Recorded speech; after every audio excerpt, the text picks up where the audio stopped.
So students, the next question is, why did President Ghulam Ishaq Khan dismiss the Benazir Bhutto government?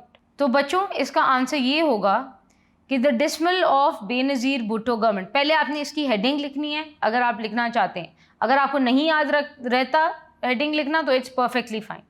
उसके बाद आपने blue pen की मदद से बाकी का आंसर लिखना है और आपने इस तरह लिखना है कि president Ghulam Ishaq Khan using the powers under section 58(2)(b of the Constitution dismissed the Benazir Bhutto government on the charges of corruption and dissolved the National Assembly।